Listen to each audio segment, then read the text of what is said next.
दिल्ली में LG versus Kejriwal के part 2 की पूरी कहानी क्या है, सबसे पहले हम आपको ये समझा देते हैं। 8 जुलाई 2022 को चीफ सेक्रेटरी ने लेफ्टिनेंट गवर्नर को एक रिपोर्ट सौंपी। रिपोर्ट में नई एक्साइज पॉलिसी पर कई सवाल खड़े किए गए। नई नीति के तहत शराब लाइसेंसधारियों को फायदा पहुंचाने का आरोप लगाया गया। जीएनसीटीडी एक्ट 1991, कारोबार लेन देन नियम 1993 के उल्लंघन का आरोप भी इस रिपोर्ट में लगाया गया। दिल्ली एक्साइज एक्ट 2009 के भी उल्लंघन का आरोप लगाया गया।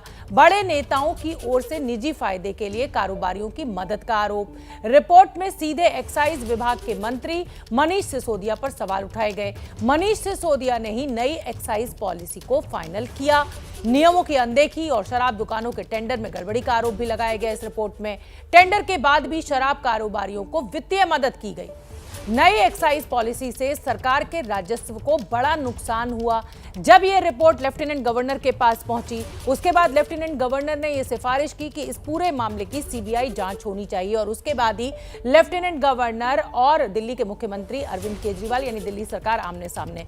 अरविंद केजरीवाल ने मनीष सिसोदिया का बचाव करते हुए कहा कि उन्होंने पहले ही बता दिया था कि सिसोदिया को फंसाने की तैयारियां चल रही हैं, लेकिन यह पूरा मामला झूठा है।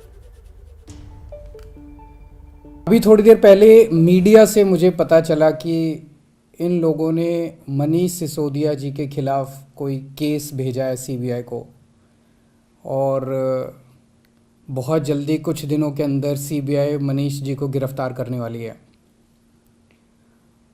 मैंने तो आपको 3-4 महीने पहले ही बता दिया था। इनके लोगों ने हमें बताया था कि मनीष जी को ये गिरफ्तार करने वाले हैं, जल्दी गिरफ्तार करने वाले हैं। तो अब हमारे देश के अंदर एक नया सिस्टम लागू किया गया है। पहले ये तय किया जाता है कि किस आदमी को जेल भेजना है और फिर उसके खिलाफ एक मनगढ़ंत झूठा केस बनाया जाता है और उसे ज़बरदस्ती जेल भेजा जाता है। पूरा का पूरा केस बिल्कुल झूठा है, बिल्कुल झूठा है। उसमें रत्ती भर की भी सच्चाई नहीं है। मैं मनीष सिसोदिया को 22 साल से जानता हूं। सन 2000 में पहली बार मिला था मनीष जी से। एक बेहद कट्टर ईमानदार आदमी है, कट्टर देशभक्त आदमी है।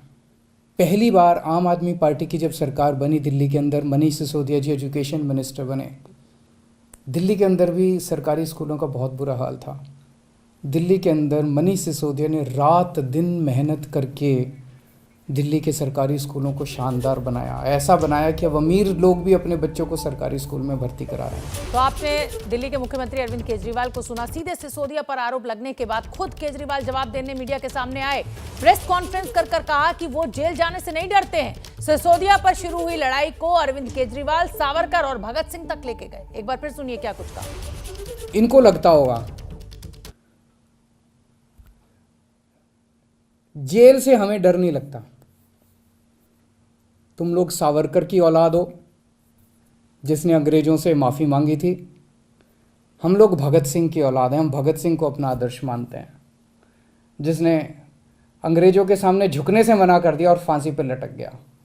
हमें जेल से, फांसी के फंदे से डर नहीं लगा। कई बार जेल हुआ है हम लोग। जैसे ही घड़ी का काटा दोपहर 2:30 पे आए, बबीता जी का दिल सास बहू साजिश के लिए मचल जाए। और ये है इनकी बहू। पूरे दिन ऑफिस की टेंशन हो जाए गॉन जब ये करें अपना फेवरेट शो फ्री टाइम पे ऑन। इनकी तरह आप भी देखें अपना फेवरेट शो अपने टाइम पर और डाउनलोड कीजिए एबीपी लाइव ऐप अपने स्मार्ट टीवी पर।